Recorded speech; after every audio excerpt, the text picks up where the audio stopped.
So this is a very preliminary numerical.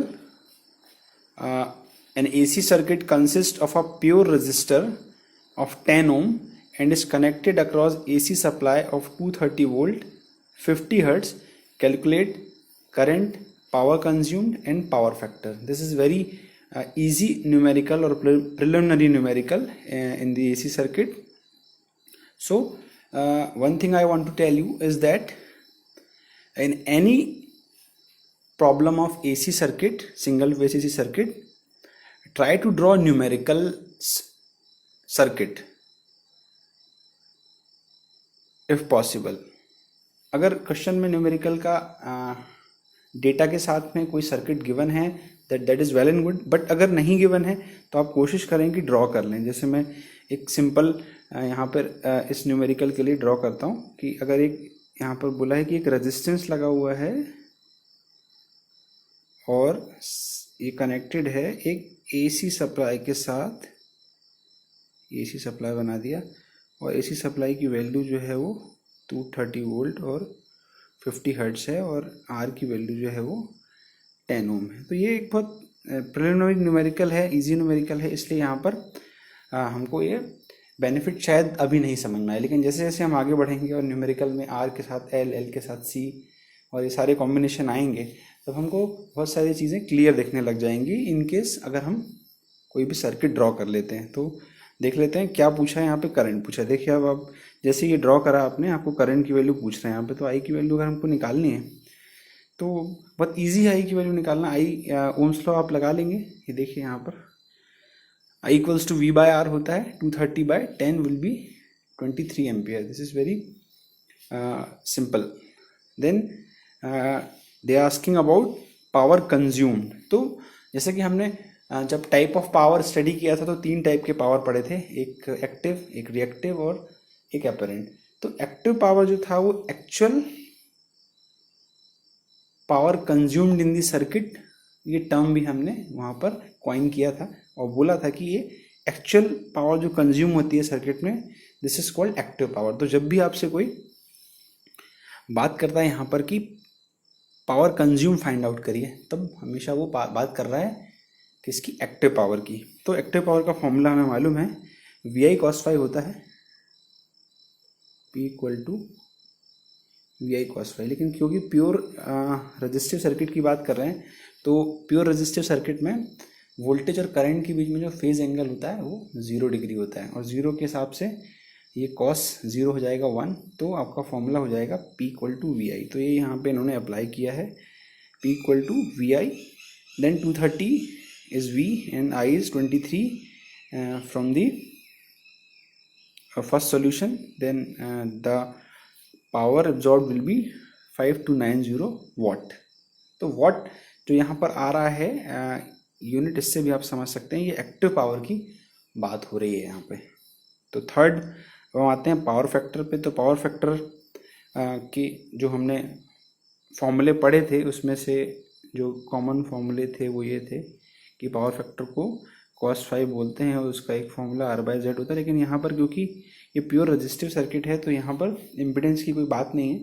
तो यहाँ पर और अगर आपको एंगल ऑलरेडी मालूम है, जैसे कि प्योर रेजिस्टिव सर्किट बोल दिया है, तो फाई की वैल्यू 0 है. तो यहाँ पर पावर फैक्टर जो आएगा वो क्या आएगा, 1 आ जाएगा. cos phi cos 0 will be equal to 1. तो ये बहुत ही बेसिक और प्रिलिमिनरी न्यूमेरिकल था जिससे हमने यहाँ पर ये लर्न किया कि कोई भी एसी सर्किट का न्यूमेरिकल कैसे अटेम्प्ट करें. पहले तो हम कोशिश करें कि सर्किट ड्रॉ कर लें, क्योंकि सर्किट ड्रॉ करने के बाद बहुत सारी चीज़ें क्लियर हो जाती हैं जो केवल न्यूमेरिकल को रीड करने से नहीं होती हैं. और दूसरा कोशिश करें कि सारे गिवन चीज़ें जो है उनको लाइन अप कर लें. जैसे कि यहाँ पे आर, वी और एफ की वैल्यू जो है वो क्लियर लिखी थी. तो ये प्रैक्टिस फॉलो करेंगे हम आगे भी. चलिए सेकंड न्यूमेरिकल देखते हैं. An AC inductive coil consists of a negligible resistor and 0.1 Henry inductance connected across an AC supply of 200 volt 50 hertz. तो यहाँ भी अगर हम कोशिश करें कि एक सर्किट बना लें तो यहाँ पर एक इंडक्टिव कॉइल बोल रहे हैं जिसका रेजिस्टेंस जो है वो नेग्लिजिबल है, यानी कि नहीं के बराबर है, और 0.1 हेनरी इंडक्टेंस गिवन है, connected across in AC supply of 200 volt 50 hertz. तो यहाँ पर एक बहुत इम्पॉर्टेंट चीज़ है जो हम समझ लें कि कोई भी इंडक्टर जो होता है उसका अगर आप स्कीमेटिक बनाओगे प्रैक्टिकल, तो हमेशा एक, या जो कॉइल है उसका स्कीमेटिक आप बनाएंगे सर्किट में, तो वो एक रेजिस्टेंस और एक इंडक्टर, ये दोनों के बराबर होता है। ऐसा हमने ट्रांसफार्मर में भी पहले पढ़ा है। तो यहाँ पर इसका एक रेजिस्टेंस होता है और एक इंडक्टेंस होता है। तो ये इसलिए क्योंकि जिस भी मटेरियल का ये कॉइल बना हुआ है उसका एक रेजिस्टेंस होगा, इसलिए हमेशा कॉइल के साथ रेजिस्टेंस की और एक इंडक्टेंस की बात होती है। लेकिन यहाँ पर इन्होंने बोल दिया है कि इस इंडक्टिव कॉइल का रेजिस्टेंस जो है वो कितना है, नेग्लिजिबल है, यानी नहीं है। तो अगर नहीं है इसका मतलब ये एक प्योर इंडक्टिव सर्किट की बात यहाँ पर कर रहे हैं। तो प्योर इंडक्टिव सर्किट की अगर बात कर रहे हैं तो आप इसको आसानी से ड्रॉ कर सकते हैं। कैसे? एक प्योर इंडक्टिव सर्किट है और उसके साथ एक एसी वोल्टेज सप्लाई लगा हुआ है, एक सर्किट हो गया हमारा, और इसकी जो वैल्यू गिवन है वो 0.1 हेनरी है। तो 0.1 हेनरी अगर हमको गिवन है, इसका मतलब ये हमें वैल्यू किस चीज़ की गिवन है, एल की वैल्यू गिवन है, एल इज़ 0.1 हेनरी। तो अगर 0.1 हेनरी हमें एल गिवन है और वी की वैल्यू जो है वो लिख लेते हैं 200 वोल्ट गिवन है, एफ की वैल्यू 50 हर्ट्ज गिवन है, तो ये तीन चीज़ें हमें गिवन है और हमने सर्किट भी बना लिया। अब पूछ रहे हैं नंबर 1 कैलकुलेट करिए इंडक्टिव रिएक्टेंस। तो inductive reactance we know that XL is known as inductive reactance. तो अगर एक्सएल फाइंड आउट करना है तो ये होता है 2 पाई एफ एल के इक्वल। तो एल हमें मालूम है 0.1, एफ 50 हर्ट्ज मालूम है, पाई कांस्टेंट, 2 कांस्टेंट। अगर इसको हम मल्टीप्लाई करेंगे तो हमें मिल जाएगा 31.42 which is first solution. Second पूछ रहा है आरएमएस वैल्यू ऑफ करंट। तो करंट की वैल्यू यहाँ पे फाइंड आउट करनी है, तो कितनी हो जाएगी, यहीं पर अगर आप देख लें तो आई की वैल्यू कितनी हो जाएगी, V डिवाइडेड बाय एक्सएल। तो V की वैल्यू है 200 वोल्ट और एक्सएल की वैल्यू ऊपर से हमने फाइंड आउट करी, तो 31.42 which is now 6.37 ampere. Power पूछ रहे हैं, तो पावर हो गया आपका, पावर या पावर कंज्यूम, पावर हो गया VI cos फाई। तो अगर प्योर इंडक्टर है तो हमको मालूम है एंगल जो होता है वो 90 डिग्री होता है, और 90 डिग्री के हिसाब से, या पावर कंज्यूम नहीं करता है, आप डायरेक्ट भी लिख सकते हैं। हमने जो डेरिवेशन किए थे उसमें बोला था कि प्योर इंडक्टर यानी कि रिएक्टेंस, चाहे वो इंडक्टिव हो या कैपेसिटिव हो, दोनों ही प्योर अगर हैं तो पावर कंज्यूम नहीं करते हैं, मतलब पावर कितनी हो जाएगी, 0, या पावर कंज्यूम कितनी हो जाएगी, 0। और पावर फैक्टर क्या हो जाएगा, पावर फैक्टर हो जाएगा cos फाई, फाई की वैल्यू अगर 90 है तो power factor will also be 0। Next देखते हैं, a capacitor has a capacitance of 30 microfarad which is connected across AC supply of 230 volt 50 hertz. Calculate capacitive reactance, RMS value, power, power factor। तो same numerical है, बस यहाँ पर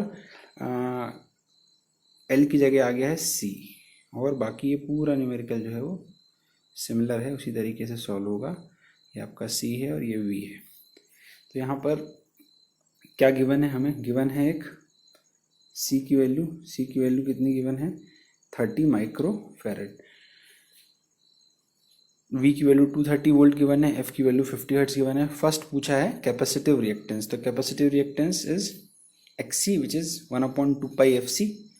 value put करेंगे आएगा 106.1 ओम। Second पूछा है RMS value of current. Similar, यहाँ आपको एक बार में, और अगर करंट की वैल्यू किसी भी तरीके से पूछता है तो आप सिर्फ ओम्स लॉ ही याद रखें। अगर R है, रेजिस्टिव है तो IR, अगर इंडक्टिव है तो XL, और अगर कैपेसिटिव है तो XC हो जाएगा, नहीं अंतर है, बाकी ये ओम्स लॉ के हिसाब से चलेगा। I = V/XC हो गया which is 230/106.1 equal to 2.17 ampere. Power पूछ रहा है या पावर एब्जॉर्ब पूछ रहा है, तो पावर एब्जॉर्ब या पावर कितना हो जाएगा, वो भी प्योर अगर कैपेसिटिव है तो 0 हो जाएगा।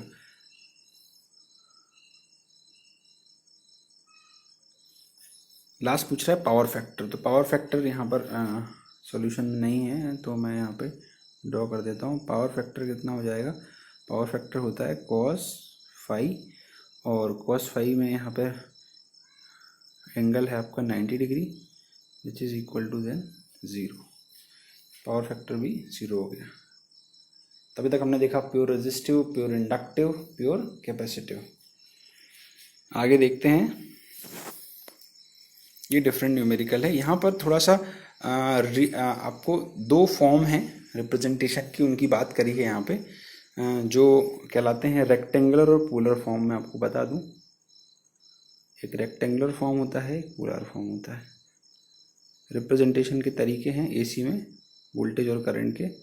तो रेक्टेंगुलर फॉर्म जो होता है उसको हम जनरली इस तरीके से डिनोट करते हैं, ए प्लस आई बी का जो फॉर्मेट होता है उसको हम रेक्टेंगुलर फॉर्म, और आर एंगल थीटा का जो फॉर्म होता है उसको हम बोलते हैं पोलर फॉर्म। तो रेक्टेंगुलर फॉर्म और पोलर फॉर्म में आप स्विच करके न्यूमेरिकल को इजीली सॉल्व कर सकते हैं अगर वो इस तरीके से गिवन हो।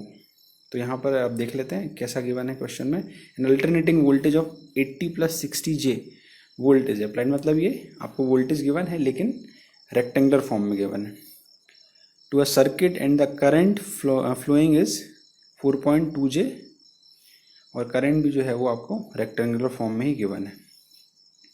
Find the impedance, phase angle, power factor and power consume. तो क्या क्या गिवन है देखिए, यहाँ पर रेक्टेंगुलर से पोलर कन्वर्ट करने के लिए क्या करना होता है, सिंपल आप मैग्नीट्यूड जैसे निकाला कि कैलकुलेटर में फाइंड आउट हो जाता है, लेकिन मैनुअली अगर आपको बताऊँ मैं तो मैग्नीट्यूड अगर हम निकालेंगे इसका, इस a + IB को मैं कन्वर्ट कर रहा हूँ अगर आर एंगल थीटा में, तो कैसे कन्वर्ट होगा, आर की वैल्यू जो है वो होगी √a² + b², और जो एंगल थीटा है उसकी वैल्यू होगी tan 1 b/a, और ये दोनों चीज़ें हम कैलकुलेटर में फाइंड आउट कर सकते हैं। तो इस तरीके से आप किसी भी रेक्टेंगुलर क्वांटिटी को पोलर में कन्वर्ट कर सकते हैं। तो देख लेते हैं हम यहाँ पर इस न्यूमेरिकल में v की वैल्यू जो है अगर 80 + 60 J वोल्ट है रेक्टेंगुलर में, तो पोलर में हम कन्वर्ट कर सकते हैं, हो जाएगी 100 एंगल 36.87 डिग्री। सिमिलरली I की वैल्यू रेक्टेंगुलर में 4.2 J और पोलर में 4.47 एंगल -26.56 डिग्री। यहाँ पर फर्स्ट पूछा है इम्पिडेंस, तो इम्पिडेंस में हम फॉर्मूला यूज़ करेंगे V = IZ। हमारे पास V भी है और I भी है, तो यहाँ पर Z = V/I से हम ये फाइंड आउट कर लेंगे। तो यहाँ पर डिफरेंस क्या आ जाता है, अगर आप इसको सॉल्व करने की कोशिश करेंगे रेक्टेंगुलर फॉर्म से, तो रेक्टेंगुलर फॉर्म में करेंगे तो आपको रेशनलाइजेशन करना पड़ेगा डिनोमिनेटर का। अदरवाइज अगर आप पोलर फॉर्म से जाते हैं तो बहुत इजी हो जाएगा, यानी कि यहाँ पर v की वैल्यू जो अगर हम पोलर में रखें तो वो हो जाएगी 100, और एंगल हो जाएगा 36.87, और यहाँ पर डिवाइडेड बाय देखें तो हो जाएगा, करंट की वैल्यू है 4.47 एंगल -26.56। तो यहाँ पर सीधे आप 100 को 4.47 से डिवाइड कर सकते हैं, which is come out to be 22.37, और एंगल में ये हो जाता है कि angle θ1/θ2 is equal to angle θ1 - θ2। Angle अगर एक एंगल θ1 है और दूसरा एंगल θ2 डिवीजन में है तो ये हो जाता है रिजल्टेंट एंगल θ1 - θ2। तो अगर आप देखें कैसे सॉल्व हुआ, तो इसमें आप इस एंगल θ1 को यानी कि 36.87 को और -26.56 को सब्ट्रैक्ट कर लेंगे, तो ये इस तरीके का हो जाएगा 100/4.47, और यहाँ पर एंगल है 36.87, माइनस हो जाएगा किसके साथ, -26.56 के साथ। तो माइनस माइनस प्लस हो जाएगा, ऐड हो जाएगा, और ऐड होने के बाद आपको मिल रहा है 63.43। तो ये पोलर फॉर्म के एडवांटेजेस हैं।